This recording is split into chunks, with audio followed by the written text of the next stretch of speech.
খেয়াল করে থাকবেন যে শুরুতেই আমি সূরা ওয়াদ-দুহা ওয়াল-লাইলি ইযা সাজার কয়েকটি আয়াত তেলাওয়াত করেছি। তো আজকে আমরা এই সূরাটির সংক্ষিপ্ত তাফসীর পেশ করব ইনশাআল্লাহ বিইذنিল্লাহ। যে মজলিসে কোরআনের তাফসীর হয়, আল্লাহর কালামের ব্যাখ্যা উপস্থাপন করা হয়, প্রেজেন্টেশন করা হয়, এর চেয়ে শ্রেষ্ঠ মজলিস কি পৃথিবীতে আর হতে পারে? আমরা পৃথিবীর সবচাইতে শ্রেষ্ঠতম একটি মজলিস এখন বসে আছি। প্রিয় ভাই এবং বোনেরা, আমরা সূরা দোহার তাফসীর শুনবো। এই সূরাটা মুখস্থ আছে না অনেকের? কোরআনের যে সমস্ত সূরা আমাদের অনেকেরই মুখস্থ, তার মধ্যে এটা অন্যতম একটা সূরা। এবং দেখবেন যে ইমাম সাহেবরা প্রায় এই সূরা তেলাওয়াত করে। যে সমস্ত সূরা দিয়ে প্রায় নামাজ পড়া হয়, এর মধ্যে অন্যতম একটা সূরা হচ্ছে সূরাতুদ দোহা। মুআয ইবনে জাবাল রাদিয়াল্লাহু তাআলা আনহুকে আল্লাহ রাসূল সাল্লাল্লাহু আলাইহি ওয়াসাল্লাম একটা এলাকার ইমাম বানিয়ে পাঠিয়েছিলেন। ওই এলাকার মুসল্লিরা ছিলেন, লোকজন ছিলেন শ্রমজীবী, কাজ করে খেত। সারাদিন ওট দিয়ে পানি সেচ করে খেজুর গাছে পানি দিত, খেজুরের চাষাবাদ করত, সারাদিন কষ্ট করে নামাজে যে জয়েন করতো। তো উনি মাগরিবের নামাজে সূরা ফাতিহার পরে সূরা বাকারা তেলাওয়াত শুরু করলেন। সূরা বাকারা কোরআনের সবচেয়ে ছোট সূরা না? 286টা আয়াত, মানে সবচেয়ে বড় সূরা। তো মাগরিবের সালাত উনি যখন এত লম্বা তেলাওয়াত ধরলেন, মুসল্লিরা আর ইমাম সাহেবের সাথে থাকতে পারতেছে না। কারণ ওনারা তো, ইমাম সাহেবের হয়তো মন ফুরফুরে, উনি পড়তেছেন মনের আনন্দে দরাজ গলায়, কিন্তু মুসল্লিদের তো অবস্থা খারাপ। সারাদিন ওনারা খেতে খামারে কাজ করে আসছে, নামাজ ছেড়ে দিয়ে অনেকে চলে গেছে। একা একা নামাজ পড়ে যে আল্লাহ রাসূল সাল্লাল্লাহু আলাইহি ওয়াসাল্লামের কাছে যে বিচার দিল যে রাসূলুল্লাহ, দেখেন এমন একজন ইমাম আপনি অ্যাসাইন করেছেন আমাদের এলাকায়, মাগরিবের নামাজে উনি সূরা বাকারা পড়ে, আর আমরা হচ্ছে শ্রমজীবী। রাসূল সাল্লাল্লাহু আলাইহি ওয়াসাল্লাম খুব রেগে গেলেন। মুআয ইবনে জাবালকে ডেকে বললেন, হে মুআয, আফাত্তানুন আনত, তুমি কি সমাজে ফিতনা ছড়াচ্ছ? তুমি জানো না এরা কারা? তোমার কি সূরা ওয়াদ-দুহা ওয়াল-লাইলি ইযা সাজা মুখস্থ নাই? তোমার কি ওয়াশ-শামসি ওয়া-দুহাহা এটা মুখস্থ নাই? তোমার কি সাব্বিহ ইসমা রাব্বিকাল আ'লা এই সূরাগুলো তোমার জানা নাই? উনি বললেন জানা আছে। তো এগুলো রেখে দিয়ে মাগরিবের নামাজে কেন সূরা বাকারা ধরলা? তোমার মুসল্লিরা তো শ্রমজীবী মুসল্লি। যখন ইমামের দায়িত্ব হচ্ছে পেছনে কারা আছে এটা খেয়াল করা। অনেক সময় ইমাম সাহেব আল্লাহু আকবার বলে যে নামাজ ধরছে, কি হচ্ছে পেছনে আর খোঁজখবর নাই। আল্লাহর হাবিব সাল্লাল্লাহু আলাইহি ওয়াসাল্লাম কিন্তু এমন ইমাম ছিলেন না। উনি অত্যন্ত বিবেকবোধ সম্পন্ন একজন ইমাম ছিলেন। একবার পেছনে এক বাচ্চার কান্না শুনে উনি নামাজ ছোট করে দিয়েছেন। সবাই বললেন, ইয়া রাসূলুল্লাহ, এত ছোট নামাজ তো কখনো পড়তে দেখি না। তখন রাসূল সাল্লাল্লাহু আলাইহি ওয়াসাল্লাম বললেন, একটা ছোট বাচ্চার কান্নার আওয়াজ আমার কানে এসেছে, আমার মনে হচ্ছে বাচ্চাটাকে সামলাতে নারীদের কাতারে একটা মায়ের খুব কষ্ট হচ্ছে, এজন্য নামাজটা আমি খাটো করে দিয়েছি। দেখেন কি চিন্তা চেতনা, পিছনে কি হচ্ছে সব রাসূল সাল্লাল্লাহু আলাইহি ওয়াসাল্লাম এটা খেয়াল করতেন। তো এই সূরার একটা ফজিলত আপনি জানলেন যে রাসূল সাল্লাল্লাহু আলাইহি ওয়াসাল্লাম সূরা ওয়াদ-দুহা ওয়াল-লাইলি ইযা সাজা এটা তেলাওয়াত করতে বলেছিলেন মুআয ইবনে জাবাল রাদিয়াল্লাহু তাআলা আনহুকে। এটা কোরআনের 93 নম্বর সূরা। কত নম্বর? এটা মাক্কি সূরা, আর নাজিলের ধারাবাহিকতা অনুযায়ী এটা 11তম সূরা। মানে এই সূরার আগে আরো 10টা সূরা নাজিল হয়েছিল, তার মানে মক্কার একেবারে শুরুর দিকে এই সূরাটা নাজিল হয়েছিল। আপনারা জানেন যে এবছর আমার একটা বই এসেছে এক নজরে কোরআন নামে, সেখানে আমি প্রত্যেকটা সূরার সার সংক্ষেপ নিয়ে সংক্ষেপে, খুব সংক্ষেপে, কখনো যদি সুযোগ হয় আপনারা দেখবেন যে প্রত্যেকটা সূরা 5 পৃষ্ঠার মধ্যে আমরা নিয়ে আসার চেষ্টা করেছি। সেখানে এগুলো পাবেন, সূরাটা কয় নাম্বার, নাজিলের ধারাবাহিকতা কখন, তারপর কোরআন শরীফের মধ্যে কখন, এটার ফজিলত কি, এটার সেন্ট্রাল থিম কি, মেজর থিম কি, কজ এন্ড ইফেক্ট কি, সব কেস স্টাডি থেকে শুরু করে রিফ্লেকশন সব আমরা সেখানে উল্লেখ করেছি। তো এই সূরাটা শুরুর দিকে, একেবারে শুরুর দিকে নাজিল হয়েছে। তার আগে মাত্র 10টি সূরা নাজিল হয়েছে। তো নাজিল হতে হতে 10টা সূরা যখন নাজিল হলো, এরপর অনেক দিন রাসূল সাল্লাল্লাহু আলাইহি ওয়াসাল্লামের কাছে কোনো সূরা নাজিল হয় না। কয়দিন নাজিল হয় না? কোনো বর্ণনায় 15 দিন, কোনো বর্ণনায় 1 মাস, কোনো বর্ণনায় 2 মাস, কোনো বর্ণনায় 6 মাস, টানা 6 মাসের গ্যাপ ওহী নাজিল হয় না। আল্লাহর হাবিব সাল্লাল্লাহু আলাইহি ওয়াসাল্লাম তিনি ওহী মিস করতে শুরু করলেন, যে ঘটনা কি, কোরআন নাজিল হচ্ছে না কেন, হঠাৎ এত গ্যাপ কেন? ওনার মাথায় কয়েকটা জিনিস ঘুরপাক খেলো। একটা ঘুরপাক খেলো যে আমার কোনো কাজে আল্লাহ আবার অসন্তুষ্ট হলো নাকি, অথবা আমি কোরআনের আয়াত এই বাণীগুলো পৌঁছে দেওয়ার ক্ষেত্রে আমার কোনো গাফলতি হয়ে গেল নাকি, সামহাও কি আল্লাহর সাথে আমার কানেকশন এটা কি লুজ হয়ে যাচ্ছে, আমি কি কোনোভাবে আল্লাহ থেকে দূরে সরে পড়তেছি? রাসূল সাল্লাল্লাহু আলাইহি ওয়াসাল্লাম টেনশনে পড়ে গেলেন, চিন্তায় পড়ে গেলেন, কিরে ওহী আসে না কেন, আসে না কেন, আসে না কেন। এটা ছিল একটা দিক। আরেকটা দিক হচ্ছে আল্লাহর হাবিব সাল্লাল্লাহু আলাইহি ওয়াসাল্লামের কাছে কোরআনের আয়াত যাই নাজিল হতো উনি যে লোকদের কাছে প্রচার করে দিতেন। এখন নাজিল হয়েছে এখনই যে প্রচার শুরু, রাতে নাজিল হয়েছে রাতেই প্রচার শুরু, দিনে নাজিল হয়েছে দিনেই প্রচার শুরু, যখন নাজিল তখন প্রচার। কারণ আল্লাহ তাআলা বলেছেন, ইয়া আইয়ুহার রাসূলু বাল্লিগ মা উনজিলা ইলাইক মির রাব্বিক, আপনার রবের পক্ষ থেকে যা নাজিল হয়েছে প্রচার করেন। তো এই যে মাঝখান দিয়ে কয়েক মাস যার কোনো প্রচার টচার করে না, মুশরিকরা টিটকারি মারতে শুরু করলো, বলে কি মুহাম্মদ, তোমার আল্লাহ তোমার ভুলে গেছে বোধহয়, তোমার আল্লাহ বোধহয় তোমাকে আর পছন্দ করে না। আগে তো প্রতিদিন কিছু না কিছু শোনাতা যে এইটা নাজিল হয়েছে, ওইটা আসছে, এই বিধান ওই বিধান, এখন তো কোনো খোঁজখবর নাই। ঘটনা কি? আল্লাহর হাবিব সাল্লাল্লাহু আলাইহি ওয়াসাল্লামের চাচি উম্মে জামিল, আবুল হাবির স্ত্রী, সে আরো খারাপ কথা বললো। সে বলল, ইন্না শাইতানাকা কদ তারাকাক, তোমার কাছে যে একটা শয়তান আসতো এখন বোধহয় আর আসে না মুহাম্মদ, নাউযুবিল্লাহি মিন যালিক। এটা দিয়ে জিবরিল আলাইহিস সালামকে বুঝিয়েছেন। জিবরিল এসে কি যেন বলে, কই এখন তো কিছু বলো না। তো রাসূল বলবে কি করে, কারণ তিনি তো মন গড়া কিছু বলতেন না। আল্লাহর হাবিব সাল্লাল্লাহু আলাইহি ওয়াসাল্লাম মনে যা ইচ্ছা হয় মন গড়া কখনো কিছু বলেছেন? আওয়াজ করে বলেন, মন গড়া বলতেন তিনি? ওমা ইয়ানতিকু আনিল হাওয়া ইন হুয়া ইল্লা ওয়াহয়ুন ইউহা, আল্লাহর ওহী আসলে সেটা শোনাতেন। তো ওহীও আসে না, উনি শোনাতেও পারে না। ওহিও নাই, উনি শোনাতেও পারেন। এই যে একটা কষ্টকর মুহূর্ত রাসূল সাল্লাল্লাহু আলাইহি ওয়াসাল্লামের, কিরে মাসের পর মাস চলে গেল, ওহি আসতেছে না কেন, আমার কি কোনো ভুল হচ্ছে নাকি, আল্লাহকে আমাকে অপছন্দ করলেন? রাসূল সাল্লাল্লাহু আলাইহি ওয়াসাল্লাম যখন এরকম দুশ্চিন্তিত, পেরেশান, অ্যাংজাইটিতে পড়ে গেলেন, ভারাক্রান্ত, ঠিক তখন রাসূল সাল্লাল্লাহু আলাইহি ওয়াসাল্লামকে সান্ত্বনা দেওয়ার জন্য এই সূরাটা আল্লাহ নাজিল করেছেন। সান্ত্বনা দেওয়ার জন্য এই সূরাটা বেশ আশা জাগানিয়া সূরা, মোটিভেশনাল সূরা, ইন্সপিরেশনাল সূরা। আপনার মন খারাপ হলে আপনি এই সূরাটা পড়বেন, এই সূরাটা, এবং এটার পরে আরেকটা সূরা আছে, সূরাতু আলাম নাশরাহ, আপনার মন ভালো হয়ে যাবে। এটাকে দি অ্যান্টি ডিপ্রেশন সূরা বলে, মানে ডিপ্রেশন কাটায় ফেলে। আমাদের এরকম অনেক সময় হয় না যে হতাশ, দেয়ালে পিঠ ঠেকে গেছে, কোনো বের হওয়ার রাস্তা নাই, কই যাব, কোথাও সফলতা নাই, সবাই আমাকে ভুল বুঝতেছে, এরকম মাঝে মাঝে হয় না আমাদের? আমাদের সবার লাইফে আপস অ্যান্ড ডাউনস আছে। আপনি যখন ভারাক্রান্ত হবেন, কষ্টে থাকবেন, এই সূরাটা পড়বেন, দেখবেন যে আপনার ডিপ্রেশন দূর হয়ে গেছে। তো আল্লাহর হাবিব সাল্লাল্লাহু আলাইহি ওয়াসাল্লাম যখন এরকম ভারাক্রান্ত ছিলেন, চিন্তিত ছিলেন, তখন আল্লাহর হাবিব সাল্লাল্লাহু আলাইহি ওয়াসাল্লামকে চিন্তামুক্ত করবার জন্য আল্লাহ তাআলা এই চমৎকার সূরাটি নাজিল করেছেন। আল্লাহ নাজিল করলেন, আউযু বিল্লাহি মিনাশ শাইতানির রাজিম, বিসমিল্লাহির রহমানির রহিম, ওয়াদ-দুহা ওয়াল-লাইলি ইযা সাজা মা ওয়াদ্দাআকা রাব্বুকা ওয়া মা ক্বালা ওয়ালাল আখিরাতু খায়রুল লাকা মিনাল উলা ওয়ালা সাওফা ইউতিকা রাব্বুকা ফাতারদা। আল্লাহ তাআলা বললেন ওয়াদ-দুহা, আলোর শপথ। আমি একবার সরল বঙ্গানুবাদ করি, তারপরে আমি তাফসীরে ঢুকছি। ওয়াদ-দুহা, আলোর শপথ, ওয়াল-লাইলি ইযা সাজা, রাতের শপথ, যখন রাত নিঝুম নিস্তব্ধ হয়। মা ওয়াদ্দাআকা রাব্বুকা ওয়া মা ক্বালা, নবী হে, আপনার রব আপনার উপর অসন্তুষ্টও হয় নাই, আপনাকে ছেড়েও যায় নাই, আপনার রব আপনার সাথেই আছে। আলহামদুলিল্লাহ। ফিল করবেন যে আল্লাহ আমার সাথে আছে, সবসময় এটা ফিল করতে হবে যে আল্লাহ তাআলা আমার সাথে আছেন, তিনি আমাকে ভুলে যান নাই, ছেড়ে যান নাই। আরে তার রহমত ছাড়া তো একটা শ্বাস নেওয়া তো আমার সম্ভব না, ঠিক কিনা বলেন? আল্লাহর রহমত ছাড়া একটি সেকেন্ড এই পৃথিবীতে সার্ভাইভ করা কি আমাদের পক্ষে সম্ভব না? ওয়ালাল আখিরাতু খায়রুল লাকা মিনাল উলা, নবী হে, আপনার পরবর্তী সময় পূর্ববর্তী সময়ের চেয়ে অনেক ভালো হবে ইনশাআল্লাহ। মানে good days are coming in your life, ভালো সময় আসতেছে। ওয়ালা সাউফা ইউতিকা রাব্বুকা ফাতারদা, আর আপনার রব আপনাকে এত দিবেন আপনি খুশি হয়ে যাবেন। আপনার রব আপনাকে এত দিবেন আপনি নিয়ে কুলাতে পারবেন না। আলাম ইয়াজিদিকা ইয়াতীমান ফাআওয়া, নবী আপনি কি ইয়াতীম ছিলেন না, তিনি কি আপনাকে আশ্রয় দেননি? ওয়া ওয়াজাদাকা দাল্লান ফাহাদা, আপনি পথ খুঁজতেছিলেন, আল্লাহ আপনাকে পথ দেখিয়েছেন। ওয়া ওয়াজাদাকা আইলান ফাআগনা, আপনি নিঃস্ব রিক্ত হস্ত ছিলেন, আল্লাহ তাআলা আপনাকে ধনী বানিয়েছেন। ফাআম্মাল ইয়াতীমা ফালা তাখহার, খবরদার এতিমের সাথে কখনো কঠোর হবেন না। ওয়া আম্মা সাইলা ফালা তানহার, ফরিয়াদি যে সোয়াল করে হাত পাতে তাকে ধমক দিয়ে তাড়িয়ে দিবেন না। ওয়া আম্মা বিনি'মাতি রাব্বিকা ফাহাদ্দিস, আর আপনার রবের যে নেয়ামত আপনার প্রতি, এটার বর্ণনা করুন। সুবহানাল্লাহ। এই হচ্ছে সরল অনুবাদ সূরাতুদ দুহার। এবার আসুন আমরা এটার তাফসিরে ঢুকি। আল্লাহ তাআলা প্রথমে দুইটা শপথ করলেন, কসম করলেন, দুইটা ওথ। আমরা যদি সংক্ষেপে ভাগ করি তাহলে 11 আয়াত বিশিষ্ট এই সূরাতে প্রথম 2 আয়াতে দুইটা শপথ আছে, তারপরের 3টা আয়াতে রাসূল সাল্লাল্লাহু আলাইহি ওয়াসাল্লামকে 3টা কনফার্মেশন দেওয়া হয়েছে, সুসংবাদ দেওয়া হয়েছে। এরপরের 3টা আয়াতে আল্লাহর হাবিব সাল্লাল্লাহু আলাইহি ওয়াসাল্লামের অতীতে আল্লাহ কি নেয়ামত দিয়েছেন সেটার একটা রিমাইন্ডার দেওয়া হয়েছে। আর সবশেষে 3টা ওয়ার্ক প্ল্যান দেওয়া হয়েছে, কর্মসূচি, সেগমেন্ট। আপনি এক নজরে কোরআন এগুলো পাবেন, এরকম সেগমেন্ট আকারে আমরা ভাগ করেছি। আই রিপিট, আমি আবারও বলছি, সূরা দোহার 11 আয়াত বিশিষ্ট এই সূরার প্রথম 2 আয়াতে 2টি শপথ, তারপরের 3 আয়াতে 3টি সুসংবাদ, তারপরের 3 আয়াতে অতীতে যে রাসূলকে নেয়ামত দেওয়া হয়েছিল সেটা স্মরণ করিয়ে দেওয়া, আর শেষ 3 আয়াতে 3টা ওয়ার্ক প্ল্যান, কর্মসূচি, রাসূল সাল্লাল্লাহু আলাইহি ওয়াসাল্লাম কী করবেন। ক্লিয়ার হয়ে গেছে না সূরাটা? আসুন এবার তাফসিরে ঢুকি। আল্লাহ তাআলা বললেন ওয়াদ-দুহা, নবী আলোর শপথ। আলো, দোহা মানে আলো। আমার সাথে আওয়াজ করে বলুন, দোহা মানে কি? আলো, সকালের আলো, প্রভাতের সূর্য কিরণ। দিনের প্রথম অংশে একটা সানশাইন থাকে না, খুব চমৎকার লাগে 9টা-10টার দিকে, হ্যাঁ সানশাইন। এই সকালের সানশাইনটাকে আরবিতে বলে দোহা। এই জন্য এই সময় আল্লাহর হাবিব সাল্লাল্লাহু আলাইহি ওয়াসাল্লাম নামাজ পড়তেন, এটাকে বলে সলাতুদ দোহা, মানে দোহার নামাজ। এটাকে বলে সলাতুদ দোহা, দোহার নামাজ। তো দেখেন রাসূল সাল্লাল্লাহু আলাইহি ওয়াসাল্লামের মন ভালো করবার জন্য প্রথমে আল্লাহর ওয়ার্ডিংটা দেখেন, আল্লাহ তাআলা কেমন চমৎকার শব্দ চয়েস করেন। প্রথমে আল্লাহ বললেন আলো। আলো বললেই তো মনটা ভালো হয়ে যায়, কি বলেন? এই আলো মানে আশার আলো, সম্ভাবনার আলো, প্রশান্তির আলো।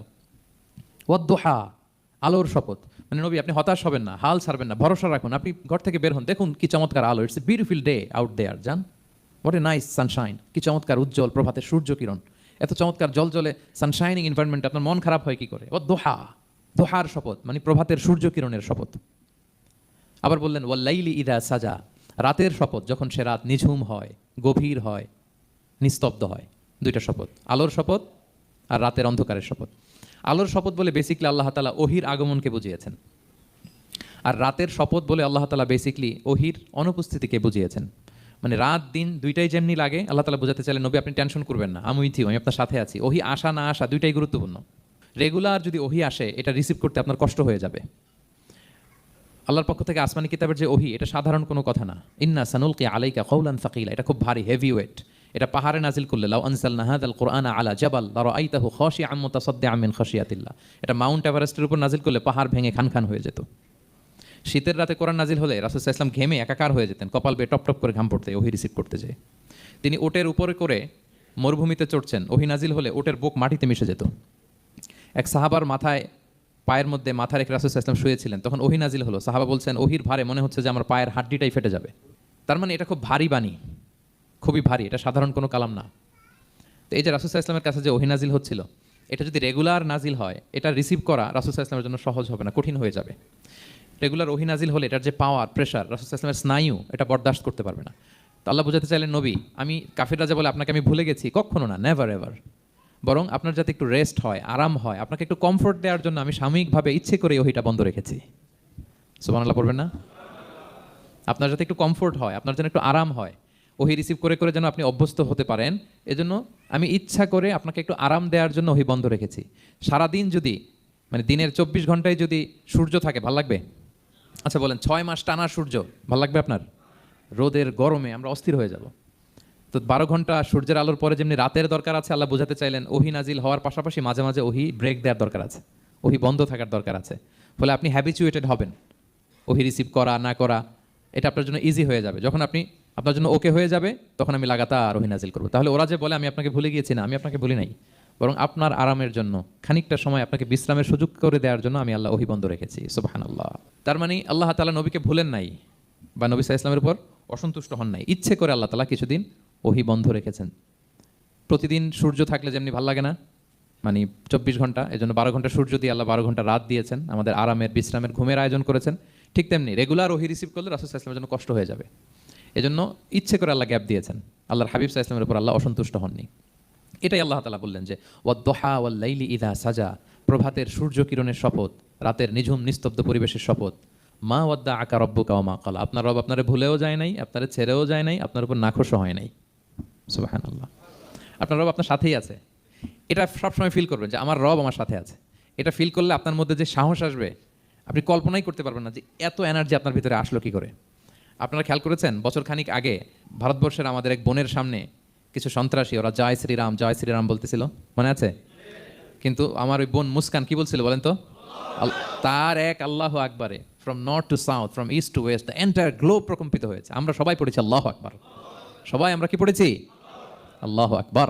কারণ সে ফিল করেছে যে আল্লাহ আমার সাথে আছে। মনকে তুমি বুঝিয়ে বলো আল্লাহ আছেন আমার সাথে, এটা ফিল করতে হবে। আল্লাহর হাবিব সাল্লাল্লাহু আলাইহি ওয়াসাল্লামকে আল্লাহ তাআলা এইটাই অ্যাসিউরেন্স দিলেন, কনফার্মেশন দিলেন যে মা ওয়াদ্দাআকা রাব্বুকা ওয়া মা ক্বালা, আপনার রব আপনাকে ভুলে যায় নাই, আপনার রব আপনার প্রতি অসন্তুষ্ট হয় নাই। আমি ইচ্ছা করে ওহীটা বন্ধ রেখেছি যাতে আপনার আরাম হয়।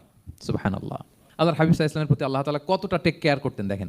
রেগুলার ওহী নাজিল হলে রাসূল সাল্লাল্লাহু আলাইহি ওয়াসাল্লামের কষ্ট হয়ে যাবে, এজন্য তিনি কিছুদিন ওহী বন্ধ রেখে রাসূল সাল্লাল্লাহু আলাইহি ওয়াসাল্লামকে বিশ্রামের ব্যবস্থা করে দিয়েছেন। তাহলে প্রথম 3টা আয়াত ক্লিয়ার না সবার কাছে? আচ্ছা, প্রথম 2টো আয়াতে 2টা শপথ গেল, এরপরে 3টা সুসংবাদ। সুসংবাদের প্রথমটা হলো আমি ভুলিও নাই, ছাড়িও নাই, আপনার সাথে আছে। এরপর আল্লাহ বললেন ওয়ালাল আখিরাতু খায়রুল লাকা মিনাল উলা, নবী হে, আপনার পরবর্তী সময় পূর্ববর্তী সময়ের চেয়ে ভালো হবে।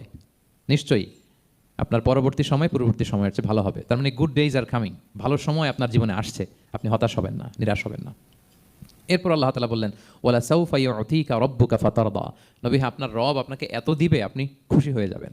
আপনার রব আপনাকে এত নেয়ামত দান করবে, আপনি আপনার রবের প্রতি সন্তুষ্ট হয়ে যাবেন। সুবহানাল্লাহি ওয়া বিহামদি। এবং তাই হয়েছে। যারা আপনারা সিরাত পড়েছেন, যারা আল্লাহর হাবিব সাল্লাল্লাহু আলাইহি ওয়াসাল্লামের জীবনী নিয়ে ধারণা রাখেন, তারা দেখবেন যে আল্লাহ রাসূল সাল্লাল্লাহু আলাইহি ওয়াসাল্লাম যেখানেই মনে কষ্ট পেয়েছেন, বিষণ্ণ, চিন্তিত, তখনই আল্লাহ তাআলা রাসূল সাল্লাল্লাহু আলাইহি ওয়াসাল্লামের চিন্তা দূর করে রাসূল সাল্লাল্লাহু আলাইহি ওয়াসাল্লামকে সন্তুষ্ট করেছেন। যখনই রাসূল সাল্লাল্লাহু আলাইহি ওয়াসাল্লামের মনে কষ্ট, তিনি চিন্তিত, তখনই আল্লাহ তাআলা ওনাকে হ্যাপি করেছেন। কাইন্ড অফ রাসূলকে হ্যাপি করাই আল্লাহর কাজ, আল্লাহর হাবিব সাল্লাল্লাহু আলাইহি ওয়াসাল্লামকে হ্যাপি করাই আল্লাহ তাআলার কাজ। দেখেন কিভাবে আল্লাহ তাআলা আল্লাহর হাবিব সাল্লাল্লাহু আলাইহি ওয়াসাল্লামকে হ্যাপি করেছেন, একটু খেয়াল করে দেখেন। মক্কাতে যখন খুব জটিল অবস্থা, দাওয়াতি কাজ চালিয়ে নেওয়াটা রাসূল সাল্লাল্লাহু আলাইহি ওয়াসাল্লামের জন্য কষ্ট হয়ে যাচ্ছে, নমুসলিম সাহাবাদের উপর অত্যাচার, তখন আল্লাহর হাবিব সাল্লাল্লাহু আলাইহি ওয়াসাল্লাম দেখলেন যে এই মক্কার দুজনের একজনকে আমার চাই। তাদের একজন যদি ইসলামের ছায়াতলে আসে তাহলে ইসলামের পাল্লাটা ভারী হয়। কারা? একজন হচ্ছে ওমরে ফারুক আর একজন আবু জাহাল। দুজনের একজন তখন ইসলাম ধর্ম গ্রহণ করে নাই। তো রাসূল সাল্লাল্লাহু আলাইহি ওয়াসাল্লাম কেঁদে কেঁদে আল্লাহর কাছে ফরিয়াদ জানালেন, আল্লাহুম্মা আইজ্জাল ইসলামা বিআহাব্বি হাযাইন আর রাজুলাইনি ইনদাক। আল্লাহ, আমি কাউকে স্পেসিফিক তোমার কাছে চাই না, শুধু এটাই বলি, দুজন লোকের নাম বলবো, এই দুজন লোকের মধ্যে থেকে যাকে তোমার পছন্দ হয় তাকে তুমি ইসলামের ছায়াতলে এনে ইসলামকে শক্তিশালী করো। এক হচ্ছে আবু জাহাল আরেক হচ্ছে ওমরে ফারুক। এই দোয়াটা তিনি করতে লাগলেন। আর খুব চিন্তিত, দুজনের কেউই মুসলমান হন। একদিন হঠাৎ সাহাবারা বললেন, ইয়া রাসূলুল্লাহ, আল্লাহর হাবিব সাল্লাল্লাহু আলাইহি ওয়াসাল্লাম তখন দারুল আরকামের ভেতরে বসা। সাহাবারা বললেন, ইয়া রাসূলুল্লাহ, আপনি এখান থেকে সরে যান, কারণ ওমরে ফারুক নাঙ্গা তলোয়ার নিয়ে আসতেছে আপনাকে হত্যা করবার জন্য। তো আল্লাহ রাসূল সাল্লাল্লাহু আলাইহি ওয়াসাল্লাম বললেন যে তোমরা সরে যাও। আমার মনে হচ্ছে ওই যে চোখের পানি ছেড়ে আমি দোয়া করেছি, ওই দোয়া আজকে কবুল হতে শুরু করেছে, তোমরা সরো। ঠিকই ওমরে ফারুক রাদিয়াল্লাহু তাআলা আনহু আসলেন, এসে তিনি তলোয়ার রেখে দিয়ে বললেন, আশহাদু আল্লা ইলাহা ইল্লাল্লাহ ওয়া আশহাদু আন্না মুহাম্মাদান আবদুহু ওয়া রাসূলুহু।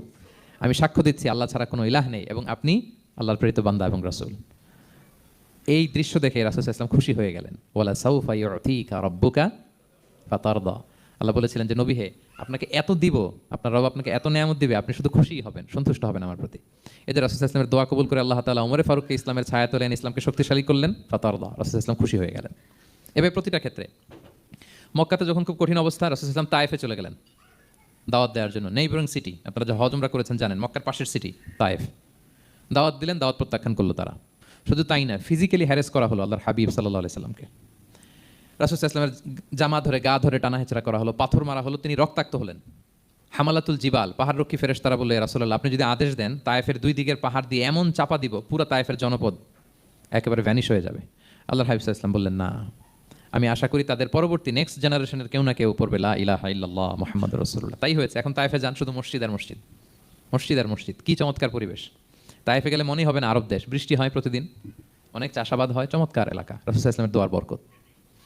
তো তায়েফবাসী দাওয়াত প্রত্যাখ্যান করলো। রাসূল সাল্লাল্লাহু আলাইহি ওয়াসাল্লাম গায়ের রক্ত পরিষ্কার করে নাখলা নামক খেজুরের বাগানে যায়েদ রাদিয়াল্লাহু তাআলা আনহুকে ফজরের নামাজ পড়তেছিলেন। আল্লাহর হাবিব সাল্লাল্লাহু আলাইহি ওয়াসাল্লাম যখন ফজরের সালাতে তেলাওয়াত করতে লাগলেন, একদল জিন পাশ দিয়ে যাচ্ছিল। তারা তাদের এলাকায় যেয়ে বলল, ইন্না সামি'না কুরআনান আজাবা ইয়াহদি ইলা রুশদি ফাআমান্না বিহি। জিনেরা আগে আকাশের উপরে উঠে ফেরেশতারা কি বলে চুরি করে শুনে আসতো। হঠাৎ জিনেরা আর উপরে যেতে পারে না। উপরে যেতে চাইলেই ফাআতবাআহু শিহাবুন সাকিব, আগুনের পাথর মারা হয়। ঘটনা কি? সব জিনেরা বৈঠক বসালো। ঘটনা কি? আগে কত তথ্য আগে জেনে যেতাম, জেনে গণকদেরকে বলতাম, গণকরা আমাদেরকে ধন্যবাদ জানাইতো। তো এখন তো আসমানের সিকিউরিটি এত বেড়ে গেল কেন? কারণ কি? ওই যে শেষ নবী আসার কথা যে মনে হয় চলে আসছে, দেখো তো কোথায় আসছে উনি। খুঁজতে খুঁজতে খুঁজতে একদল ওই দিন ফজরের সময় আল্লাহর হাবিব সাল্লাল্লাহু আলাইহি ওয়াসাল্লাম রক্তাক্ত হয়ে ফজরের সালাত যখন পড়তেছেন, ওই কোরআন তেলাওয়াত শুনে তারা এলাকায় যেয়ে বলল যে ইন্না সামি'না কুরআনান আজাবা, এক আজীব কোরআন শুনে আসছি, ইয়াহদি ইলা রুশদি, এই কোরআন মানুষকে হেদায়েতের পথে নিয়ে যায়। ফাআমান্না বিহি, আমরা ঈমান এনে ফেললাম। সুবহানাল্লাহ পড়েন।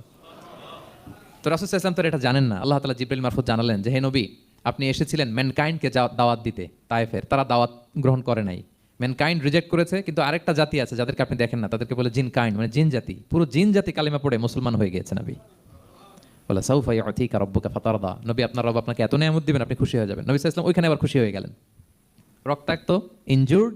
কিন্তু যখন শুনলেন মানুষ জাতি তারা ঈমান আনে নাই, কিন্তু জিন জাতি তারা ঈমান এনেছে, আল্লাহর হাবিব সাল্লাল্লাহু আলাইহি ওয়াসাল্লাম আবার আনন্দিত হলেন। তাহলে আল্লাহর হাবিব সাল্লাল্লাহু আলাইহি ওয়াসাল্লামকে আনন্দিত করাই হচ্ছে আল্লাহর কাজ, খুশি রাখাই হচ্ছে আল্লাহর কাজ। সুবহানাল্লাহি বিহামদি। আল্লাহর হাবিব সাল্লাল্লাহু আলাইহি ওয়াসাল্লামের বয়স যখন 50 বছর, ওনার কাছের দুজন আত্মীয় মারা গেল। ওনার প্রিয়তমা স্ত্রী খাদিজা রাদিয়াল্লাহু তাআলা আনহা ইন্তেকাল করলেন, ওনার প্রিয় চাচা আবু তালেব ইন্তেকাল করলেন। দুজনই শেল্টার দিত, একজন ঘরে একজন বাইরে। আবু তালেবের কারণে কেউ রাসূল সাল্লাল্লাহু আলাইহি ওয়াসাল্লামের গায়ে হাত তোলার সাহস পায় নাই। তো উনি যখন ইন্তেকাল করলেন, রাসূল সাল্লাল্লাহু আলাইহি ওয়াসাল্লাম বিপদে পড়ে গেলেন। সারাদিন কাফিরদের বকা ঝকা গালি খেয়ে ঘরে যখন আসতেন, খাদিজা রাদিয়াল্লাহু তাআলা আনহার কথা শুনলে ওনার হৃদয়টা প্রশান্ত হয়ে যেত। তো বাইরের চাচাও নাই, ভেতরের স্ত্রীও নাই, দুজনই মারা গেলেন ওই বছর। ওই বছরকে বলা হয় আমুল হুজন, মানে দুশ্চিন্তার বছর। এত ভারাক্রান্ত আল্লাহর হাবিব সাল্লাল্লাহু আলাইহি ওয়াসাল্লাম হলেন, চিন্তিত হলেন, মনটা ভেঙে খান খান। আল্লাহ তাআলা কিন্তু ঠিকই বুঝেন যে তার হাবিবকে কখন হ্যাপি করতে হবে। আল্লাহ তাআলা তখন সাইয়েদনা জিবরাইল আলাইহিস সালামকে পাঠালেন যে যাও, আমার বন্ধুকে আর পৃথিবীতে থাকার দরকার নাই, আমার বন্ধুকে ঊর্ধ্ব জগতের নৈশ ভ্রমণের ইনভাইটেশন দিয়ে আসো, মানে মেরাজের ইনভাইটেশন দিয়ে আসো। পড়েন সুবহানাল্লাহ। সুবহানাল্লাযী আসরা বিআবদিহি লাইলাম মিনাল মাসজিদিল হারামি ইলাল মাসজিদিল আকসা, মসজিদে হারাম থেকে মসজিদুল আকসা। তারপরে উপরে সুম্মা দানা ফাতাদাল্লা ফাকানা কাবা কাউসাইনি আও আদনা, আল্লাহর আরশে চলে গেলেন। জান্নাত জাহান্নাম দেখিয়ে, নতুন কিছু গিফট দিয়ে, তার পেয়ারা হাবিবের মন ভালো করে এরপরে আবার দুনিয়ায় পাঠালেন। ওয়ালা সাউফা ইউতিকা রাব্বুকা ফাতারদা, নবী হে আপনাকে এত নেয়ামত দিব, আপনি শুধু খুশিই হবেন আর সন্তুষ্ট হবেন। সুবহানাল্লাহ। এবার বুঝতে পারতেছেন কিভাবে আল্লাহর হাবিবকে আল্লাহ তাআলা খুশি করেছেন। মক্কায় আর থাকতে পারতেছেন না, এমন অবস্থা যে কোনো সময় আল্লাহর হাবিব সাল্লাল্লাহু আলাইহি ওয়াসাল্লামকে হত্যা করা হবে। আল্লাহ তাআলা আল্লাহর হাবিবের জন্য নতুন জায়গার ব্যবস্থা করে দিলেন, তওবা কিংবা তাইবা, যেটাকে আমরা মদিনা বলি। তিনি মদিনায় গেলেন, আবার রাসূল সাল্লাল্লাহু আলাইহি ওয়াসাল্লামের হৃদয় প্রশান্ত হলো। কিন্তু মদিনায় যে তিনি কাবাকে মিস করতে আরম্ভ করলেন। আল্লাহর হাবিব সাল্লাল্লাহু আলাইহি ওয়াসাল্লাম নবী হওয়ার পরে টানা 14 বছর কিবলা ছিল কিন্তু বাইতুল মাকদিস। কিন্তু মক্কায় যখন তিনি ইবাদত করতেন, তিনি বাইতুল মাকদিসের দিকেই হয়েই নামাজ পড়তেন, কিন্তু সামনে কাবাটারে রাখতেন। কথা বুঝতে পেরেছেন?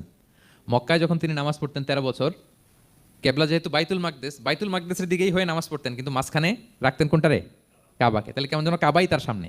আচ্ছা, কিন্তু মদিনায় যখন গেলেন এখন তো আর সুযোগ নাই, কাবা একদিকে বাইতুল মাকদেস আরেক দিকে, এখন কাবাকে আর সামনে রাখা যাচ্ছে না, মিস করতে লাগলেন কাবাকে।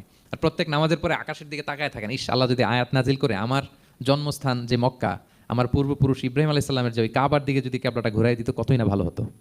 আল্লাহ বলেন যে আপনি যে কদ নারা তাকাল্লুবা ওয়াজহিকা ফিস সামা, নবী আপনি যে আকাশের উপর চেহারা উঠিয়ে মনে মনে কি চান আমি তো বুঝি। আল্লাহর হাবিব সাল্লাল্লাহু আলাইহি ওয়াসাল্লামকে খুশি করার জন্য আল্লাহ আয়াত নাজিল করলেন, ফাওয়াল্লি ওয়াজহাকা শাতরাল মাসজিদিল হারাম। নবী হ্যাঁ, আপনাকে খুশি করার জন্য নতুন বিধান নাজিল করলাম, এখন থেকে ফ্রম রাইট নাও আপনি যখনই নামাজ পড়বেন এখন থেকে কাবামুখী হয়ে আপনি সালাত আদায় করবেন। তাহওয়িলুল কিবলা, কিবলা পরিবর্তন হয়ে গেল। সুবহানাল্লাহি ওয়া বিহামদি। আপনারা মসজিদে নববীর পাশে মদিনাতে একটা মসজিদ দেখবেন, এটাকে বলে মসজিদ যুল কিবলাতাইন। এমন মসজিদ যে মসজিদে এক নামাজে দুই কেবলা শেয়ার করা হয়েছিল। মানে এই আয়াত যখন নাজিল হলো, আল্লাহর হাবিব সাল্লাল্লাহু আলাইহি ওয়াসাল্লামের সাথে একজন নামাজ পড়ে যে ওই মসজিদে যে দেখে কিছু লোক নামাজ পড়তেছে ওই বাইতুল মুকদ্দাসের দিকে হয়ে, কারণ তখন পর্যন্ত ওইটাই কেবলা। তিনি নামাজরত অবস্থায় এদেরকে বললেন যে তোমরা তো জানো না এই মাত্র আয়াত নাজিল হয়েছে, কেবলা কিন্তু আর ওইদিক নাই, ডাইরেকশন চেঞ্জ, এদিকে হয়ে যাও। তো ইমাম সহ মুসল্লি সব ঘুরে নামাজের মধ্যে ওইদিকে হয়ে গেছে। তাহলে একই নামাজে দুইটা কেবলা শেয়ার করা হয়েছে, ফলে তখন থেকে মসজিদের নাম হয়ে গেছে মসজিদ যুল কিবলাতাইন, দুই কেবলাওয়ালা মসজিদ। তাহলে দেখেন আল্লাহর হাবিব সাল্লাল্লাহু আলাইহি ওয়াসাল্লামকে খুশি করার জন্য আল্লাহ তাআলা কেবলা চেঞ্জ করে দিয়েছে। সুবহানাল্লাহ বলতে পারলেন না? এভাবে যখনই আল্লাহর হাবিব সাল্লাল্লাহু আলাইহি ওয়াসাল্লাম বিষণ্ণ, চিন্তিত, মন খারাপ, ওনার মন ভালো করার দায়িত্ব নিয়েছে কে? জিব্রাইল এসে শোনাতে লাগলো আগের জামানায় কেউ 500 বছর 700 বছর হায়াত পেয়েছে। বনি ইসরাইলের অনেক মুজাহিদ 1000 বছর জেহাদ করেছে। কয় হাজার বছর? জেহাদি করছে 1000 বছর। আমরা হায়াত পাই কয় বছর? আমাদের হায়াত কয় বছর অন অ্যান অ্যাভারেজ? 60-70। আল্লাহর হাবিব সাল্লাল্লাহু আলাইহি ওয়াসাল্লাম এটাই বলেছেন যে আমার উম্মতি মা বাইনা 60 ইলা 70, আমাদের গড় আয়ু 60 থেকে 70। ও আকাল্লুহুম মা ইয়াজুজু যালিক, আর সামান্য অল্প সংখ্যকই মানুষ এটাকে ক্রস করতে পারে। এই কথা শুনে যে আগের উম্মত 1000 বছর জেহাদ করছে, এটা শুনে রাসূল সাল্লাল্লাহু আলাইহি ওয়াসাল্লাম আবার কাঁদতে আরম্ভ করলেন, হায় রে আমার গুনাহগার উম্মতের কি হবে? আমার উম্মত তো 60-70ই শেষ, আমার উম্মতের কি হবে? আবার চিন্তিত, আবার কান্নাকাটি। তখন আল্লাহ তাআলা নাজিল করলেন, ইন্না আনসালনাহু ফি লাইলাতিল কদর ওমা আদরাকা মা লাইলাতুল কদর লাইলাতুল কদরি খায়রুম মিন আলফি শাহর। নবী আপনি কাঁদবেন না, ওদেরকে হায়াত দিছি বেশি, কদর দেই নাই। আপনার উম্মতকে হায়াত কম দিছি, কিন্তু আপনার উম্মতের জন্য আমি লাইলাতুল কদর রেখে দিয়েছি। এক কদরের রাতে ইবাদত করলে খায়রুম মিন আলফি শাহর, 1000 মাস ইবাদত করলে যে পরিমাণ সওয়াব, অতটুকু না, খায়ের এর চেয়ে বেশি সওয়াব আল্লাহ তাআলা আপনার উম্মতের আমলনামায় দিয়ে দিবেন। আবার আল্লাহর হাবিব সাল্লাল্লাহু আলাইহি ওয়াসাল্লাম মন ভালো হয়ে গেল। ওয়ালা সাউফা ইউতিকা রাব্বুকা, সবাই বলেন ওয়ালা সাউফা ইউতিকা রাব্বুকা ফাতারদা। নবী এত দিব, আপনি শুধু হ্যাপি হবেন, হ্যাপি। এরপরে বদরের যুদ্ধে বিজয় দান করলেন, মক্কা বিজয় দান করলেন, তাবুক যুদ্ধে বিজয় দান করলেন। সব শেষে জান্নাতে ওনার জন্য স্পেশাল একটা জায়গা থাকবে, ওই জায়গায় কেউ বসতে পারবে না। জায়গাটার নাম মাকামে মাহমুদ। ওয়া মিনাল লাইলি ফাতাহাজ্জাদ বিহি নাফিলাতাল লাকা আসা আন ইয়াবআসাকা রাব্বুকা মাকামান মাহমুদা। ওই মাকামে মাহমুদের সিংহাসনে আল্লাহর হাবিব সাল্লাল্লাহু আলাইহি ওয়াসাল্লাম বসবেন, ওনার জন্য স্পেশাল খাস, কেউ এখানে বসতে পারবে না।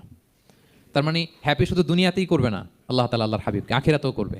আল্লাহর হাবিব সাল্লাল্লাহু আলাইহি ওয়াসাল্লামকে কাউসার দেয়া হবে, ইন্না আতাইনা কাল কাউসার।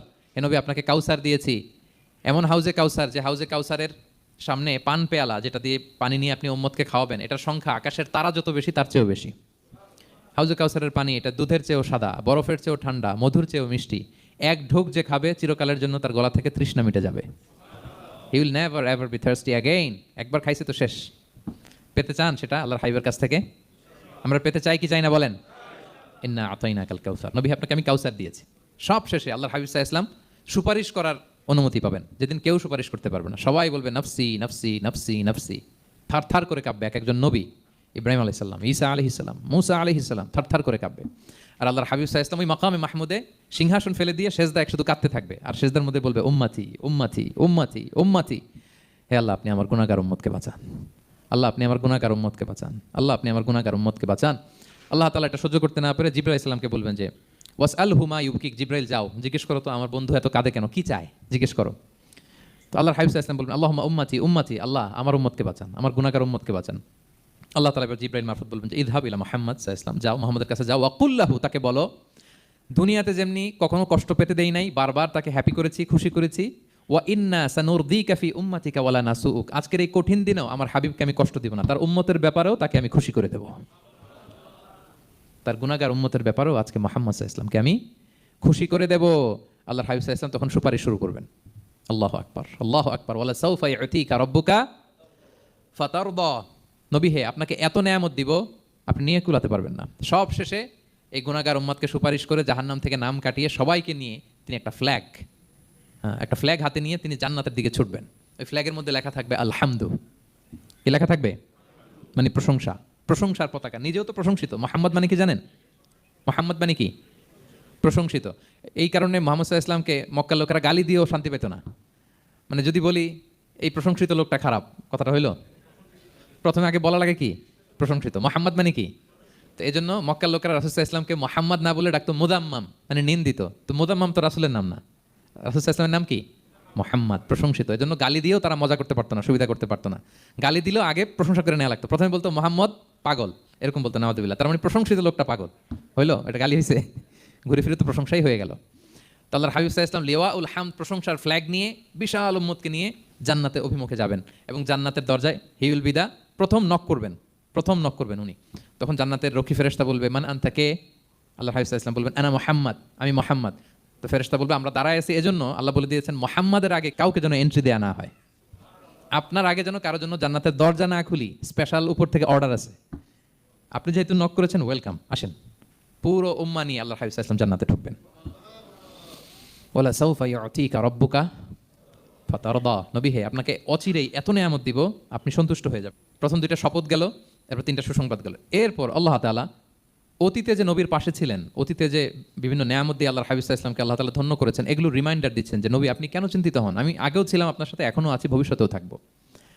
তিনি বললেন আলাম ইয়াজিদকা ইয়াতীমান ফাআওয়া, তিনি কি আপনাকে ইয়াতীম অবস্থায় পাননি, তিনি কি আপনাকে আশ্রয় দেননি? আপনারা জানেন আল্লাহর হাবিব সাল্লাল্লাহু আলাইহি ওয়াসাল্লাম যখন মায়ের পেটে, তখনই তার পিতা দুনিয়া থেকে ইন্তেকাল করেছেন। মায়ের পেটে তার বয়স হচ্ছে 6 মাস, দুনিয়াতে আসেননি আল্লাহর হাবিব সাল্লাল্লাহু আলাইহি ওয়াসাল্লাম রাহমাতাল লিল আলামিন। মায়ের পেটে থাকা অবস্থায় বাবা হারিয়েছেন, দুনিয়াতে আসলেন 6 বছর বয়সে তিনি মাকে হারিয়েছেন। কয় বছর বয়সে? 6 বছর। তারপর মায়ের ইন্তেকালের পরে দাদার কাছে, আব্দুল মুত্তালিবের কাছে লালিত পালিত হতে লাগলেন। 8 বছর বয়সে দাদাও ইন্তেকাল করলেন। বাবা চলে গেলেন জন্মের আগে, মা চলে গেলেন 6 বছর মানে শিশু থাকতে। 8 বছর বয়সে তো শিশু, দাদাও চলে গেলেন।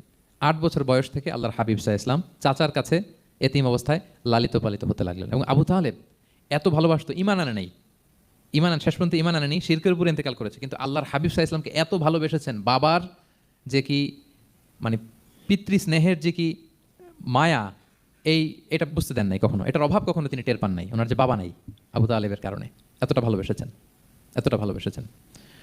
তার মানে কখনোই রাসূল সাল্লাল্লাহু আলাইহি ওয়াসাল্লামকে লালন পালন, রক্ষণাবেক্ষণ, টেক কেয়ারের কোনো গ্যাপ আল্লাহ তাআলা রাখেননি।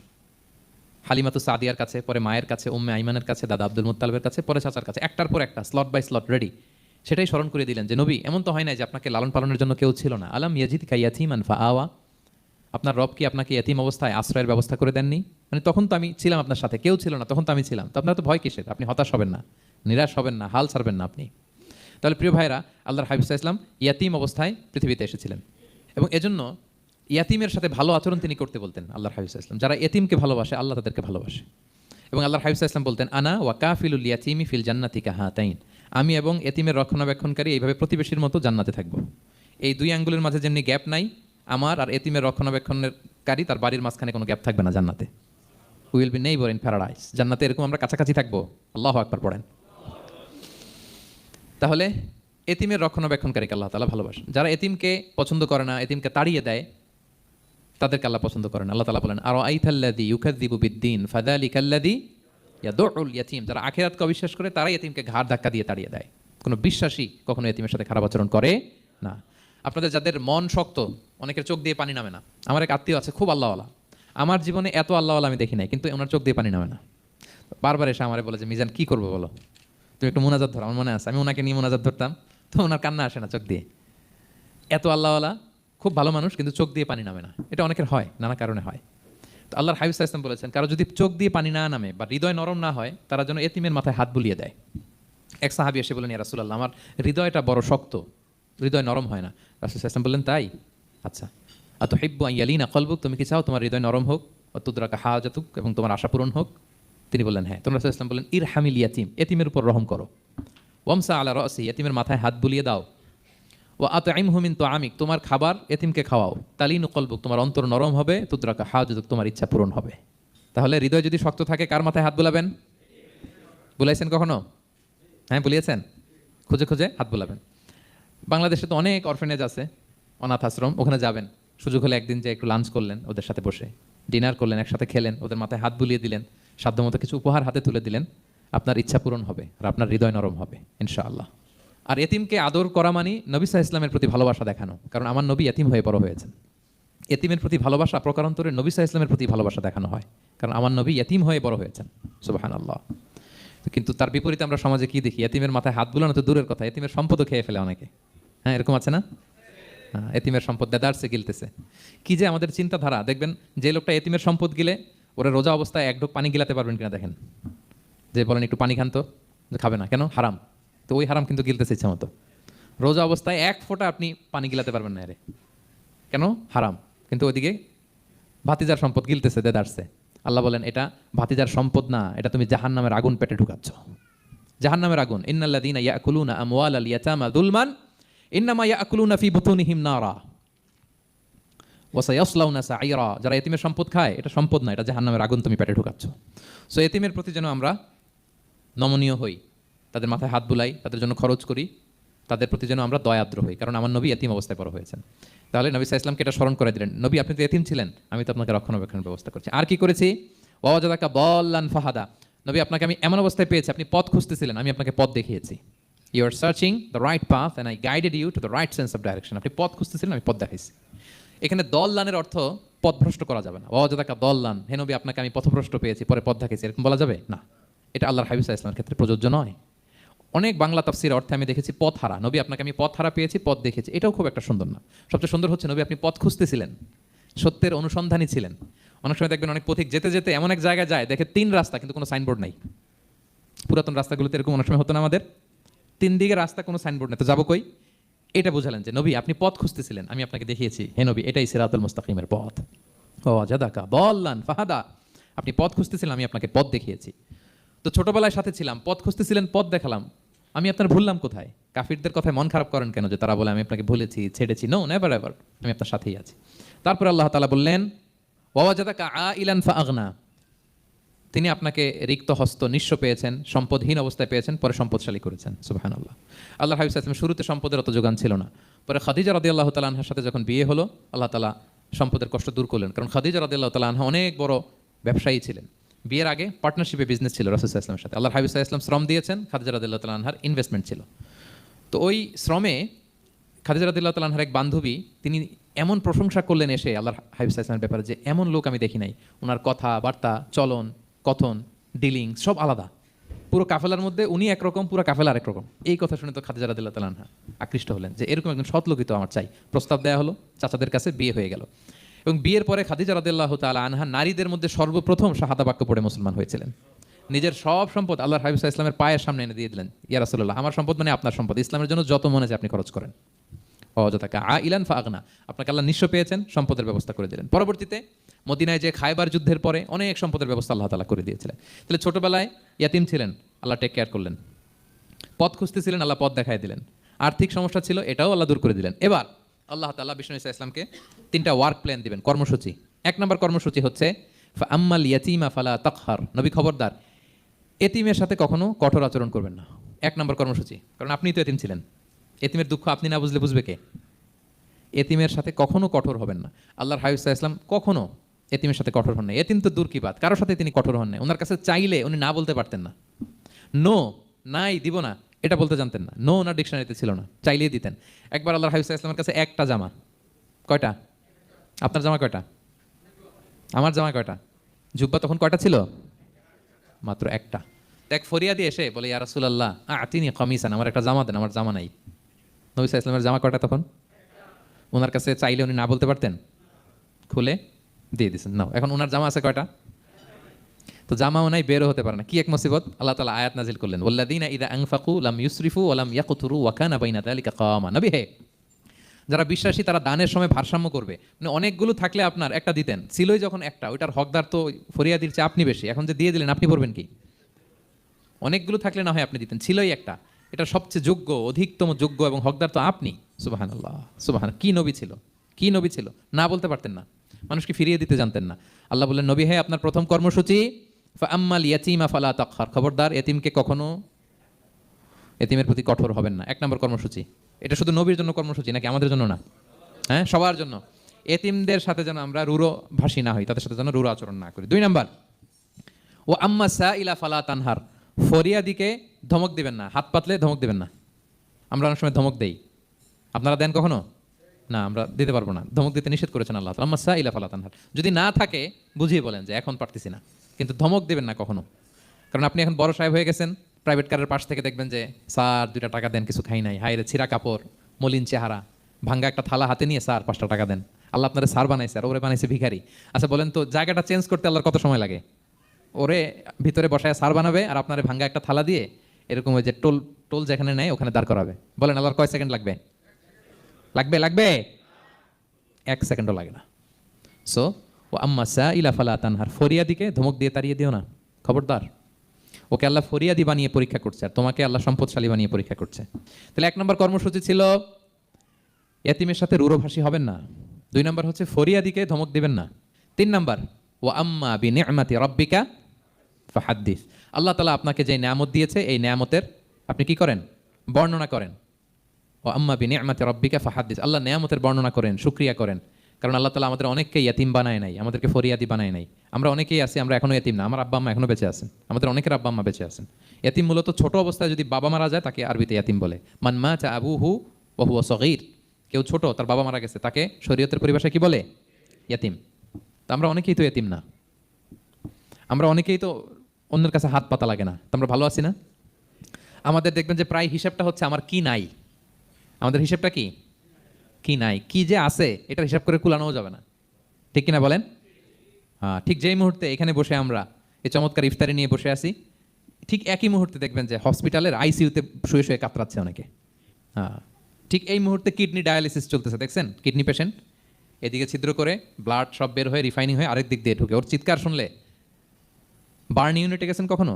আগুনে পোড়া রুগী, আপনার তো অনেক কিছু নাই, আমার এটা নাই ওইটা নাই, আল্লাহ এটা দিল না, এটা নিয়ে আসেন। আপনি বার্ন ইউনিটে একদিন যায়েন, তাহলে বুঝবেন যে আল্লাহ আপনার কত শান্তিতে রেখেছে। না খেয়ে কয় রাত কাটিয়েছি আমরা বলেন তো? কত লোক বাড়ি ভাড়া পরিশোধ করতে পারে না, ঋণের বোঝায় জর্জরিত, দুরারোগ্য ব্যাধিতে আক্রান্ত, ক্যান্সারের লাস্ট স্টেজে, তাদের সাথে একটু দেখা করেন। 4th স্টেজে চলে আসছে ক্যান্সার পেশেন্ট, তার চেহারা, তার খাবার, তার চলাফেরা, কিভাবে তার প্রতিটা সেকেন্ড কাটে, একটু দেখে আসবেন, তাহলে বুঝবেন যে কত আল্লাহর দেয়া নেয়ামতের সাগরে হাবুডুবু খাই আমরা। এজন্য আল্লাহ বলেছেন 3 নম্বর কর্মসূচি হচ্ছে ওয়া আম্মা বিনিআমাতি রাব্বিকা ফাহাদ্দিস, আল্লাহ নেয়ামতের শুকরগুজার হও। আল্লাহ যে নেয়ামত দিয়েছে এই নেয়ামত তুমি বর্ণনা করো। অনেকে আছে আল্লাহ নেয়ামত দিলে ওটা প্রকাশ করতে চায় না, এটা আল্লাহ পছন্দ করে না। মানে আপনি যদি অনেক সম্পদশালী হন, আপনি সুন্দর পরিচ্ছন্ন জামা পরবেন, মানুষকে দান করবেন, আপনার বাড়ি ঘর সুন্দর হবে, এটা নিষেধ নয়, এটা ভালো। আপনি আল্লাহর দেয়া নেয়ামত ব্যবহার করতে পারবেন এবং বলতেও পারবেন, কিন্তু শুকরান লা ফখরান, শুকরিয়া স্বরূপ বলবেন, ফখর করে অহংকার করে না। বলতে পারেন আলহামদুলিল্লাহ, আল্লাহ তাআলা আমাকে 4টা ছেলে দান করেছে, 4 জন হাফেজ, আল্লাহ তাআলা আমাকে থাকার মতো একটা ঘর দিয়েছে, একটা বাড়ি দিয়েছে, একটা গাড়ি দিয়েছে, সম্মান নিয়ে সমাজে চলার মতো আল্লাহ তাআলা আমাকে দিয়েছেন। এটা যদি আপনি শুকরিয়া স্বরূপ বলেন এটাতে সমস্যা নেই, কিন্তু অহংকার নিয়ে বলা যাবে না। ইন্নাল্লাহা ইউহিব্বু আন ইয়ারা আসারা নি'মাতিহি আলা আবদিহি, আল্লাহ তাআলা যে নেয়ামত তার বান্দাকে দিল ওইটার একটা নমুনা দেখতে আল্লাহ পছন্দ করে। আল্লাহ বানাইছে আপনার বিলিয়নিয়ার, আপনি হচ্ছেন ছেঁড়াপাড়া জামা পরে চলেন, হবে? বানাইছে আল্লাহ তাআলা আপনাকে অনেক সম্পদশালী, আপনার চলা ফেরা কোনো রুচিই নাই, এটা হইলো না। আল্লাহ চায় যে তোমার যে নেয়ামত দিছে এটার একটা নমুনা তোমার মধ্যে থাক, এটাও শুকরগুজার হওয়ার একটা আলামত। তাহলে 3 নম্বর কর্মসূচি কি? ওয়া আম্মা বিনিআমাতি রাব্বিকা ফাহাদ্দিস, আল্লাহর নেয়ামতের শুকরগুজার হও, আল্লাহ তাআলা যে নেয়ামত দিয়েছে সেটা বর্ণনা করো।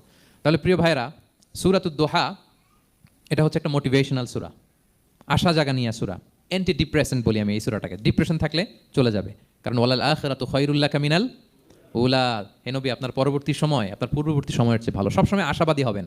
সূরা দোহার 1 নম্বর শিক্ষা হচ্ছে বি অপটিমিস্টিক, মানে অপটিমিজম, আশাবাদী হওয়া, নিরাশ হওয়া যাবে না। বিশ্বাসীদের, মুমিন মুসলিমের ডিকশনারিতে হতাশা নিরাশা নাই, আমার ডিকশনারিতে অন্তত নাই, আপনাদের আছে কিনা জানি না। আজকে থেকে বলেন আপনাদের ডিকশনারিতে হতাশা নিরাশা রাখবেন? আমাদের কোনো হতাশা নাই, নিরাশা নাই, কারণ আমরা যে পরিস্থিতিতে থাকি না কেন আমাদের সাথে কে আছেন? লা তাহজান ইন্নাল্লাহা মা'ানা, চিন্তিত হয়ো না, আল্লাহ আমার সাথে আছেন। আল্লাহ আমার সাথে আছেন বললেই দেখবেন মুস্কানের মতো এক তাকবীর আপনার মুখ দিয়ে বেরোচ্ছে, এমন এনার্জি বেরোচ্ছে, গোটা বিশ্ব আপনি জয় করে ফেলবেন তখন। এটাই আমাদের সবচেয়ে বড় পাওয়ার। আমাদের সাথে কে আছে? ইন্নাল্লাহা মা'ানা, আল্লাহ তাআলা আমাদের সাথে আছেন। তাহলে সূরা দোহার আজকের তাফসীরের 1 নম্বর লেসন হচ্ছে optimism. Believer should be optimistic always. বিশ্বাসীরা আশাবাদী হয়, নিরাশ হয় না, হতাশ হয় না, হাল ছাড়ে না। বিশ্বাসীরা ভরসা রাখে এক মহান সত্তার উপর। আওয়াজ করে বলেন তো তিনি কে? আল্লাহর উপর ভরসা রাখি, আমরা নিরাশ হই না। 2 নাম্বার শিক্ষা হচ্ছে গ্রেটফুলনেস, কৃতজ্ঞতা। হ্যাঁ, আপনার জীবনে অনেক কিছু আছে, নাই নাই বলবেন না, শুধু কমপ্লেইন করবেন না। অনেকে দেখবেন শুধু অভিযোগ, এটা নাই ওইটা নাই, এই পাইলাম না, ওর আছে এটা, ওর আমার সাথে কেন এমন হয়, আমার সাথে শুধু আমার সমস্যা। এগুলো যারা বলে তাদেরকে আল্লাহ নেয়ামত আরও ছিনিয়ে নেয়। বরং যারা অল্প পেয়েও বলে আলহামদুলিল্লাহ, তাদেরকে নেয়ামত দেওয়ার ধারাবাহিকতা আল্লাহ তাআলা অব্যাহত রাখেন। সব অবস্থায় আলহামদুলিল্লাহ, যে কোনো পরিস্থিতিতে, যে কোনো অবস্থায় কি বলবো আমরা? আপনি খেয়াল করে দেখেন না যে আপনার কি কি আছে, কত কিছু যে আপনার আছে, অবাক করা। 3 নাম্বার কাইন্ডনেস। 3 নাম্বার লেসন হচ্ছে কাইন্ডনেস, দয়া। আমরা যেন অন্যের প্রতি দয়াশীল হই। আপনি অন্যের প্রতি দয়ালু হলে আপনার প্রতি দয়ালু হবে কে? ওয়াল্লাহু ফি আউনি আবদিহি মা দামাল আবদু ফি আউনি আখি। আল্লাহ ততক্ষণ পর্যন্ত কোনো বান্দার সাহায্যে থাকে যতক্ষণ পর্যন্ত ওই বান্দা তার ভাইয়ের সাহায্যে থাকে। তাহলে বলেন তো, আল্লাহর সাহায্য পাওয়ার প্রথম শর্ত কি? অন্যের জন্য সাহায্যের হাত বাড়িয়ে দেওয়া। তাহলে মনে থাকবে তো? নাকি এতিমকে ধাক্কা দিয়ে বের করে দিবেন, ফরিয়াদিকে ধমক দিবেন একটা? বড় সাহেব তো আপনি, বড় স্যার, খবরদার। তাহলে 1 নম্বর লেসন অপটিমিজম। আমরা হতাশ হব না, হতাশা আমাদের ডায়েরিতে নাই, আমরা আশাবাদী, আমরা আল্লাহর রহম ভরসার ভিখারি, ঠিক কিনা বলেন? 2 নম্বর লেসন হচ্ছে গ্রেটফুলনেস। আমরা সবসময় আল্লাহর প্রতি শুকরগুজার হব, কৃতজ্ঞ হব। আল্লাহর হাবিব সাল্লাল্লাহু আলাইহি ওয়াসাল্লাম বলতেন, আল্লাহুম্মা জাআলনি সাবুরা ওয়া জাআলনি শাকুরা ওয়া জাআলনি ফি আইনি সাগীরা ওয়া ফি আয়ুনিন নাসি কাবীরা। আল্লাহ, আপনি আমাকে ধৈর্যশীল বান্দা বানান, আপনি আমাকে শুকরগুজার বানান। আল্লাহ, আমার চোখে আমাকে ছোট বানান। আল্লাহ, গোটা বিশ্বের মানুষের চোখে, জনতার চোখে আমাকে বড় বানান। আওয়াজ করে পড়েন আমিন। এই দোয়াটা বেশি বেশি পড়বেন। না, সব শেষে আমরা যেন কাইন্ড হতে পারি, অন্যের প্রতি দয়ালু হতে পারি। যে রহম করে সে রহম প্রাপ্ত হয়, যে অন্যকে দয়া দেখায় সে আল্লাহর পক্ষ থেকে দয়া পায়। আল্লাহ তাআলা আমাদের সবাইকে কথাগুলো বোঝার ও আমল করার তৌফিক দান করুক। হাদা মা ইনদি ওয়াল ইলমু ইনদাল্লাহি আলাইহি তাওয়াক্কালতু ওয়া ইলাইহি উনীব। আসসালামু আলাইকুম ওয়া রাহমাতুল্লাহি ওয়া বারাকাতুহু।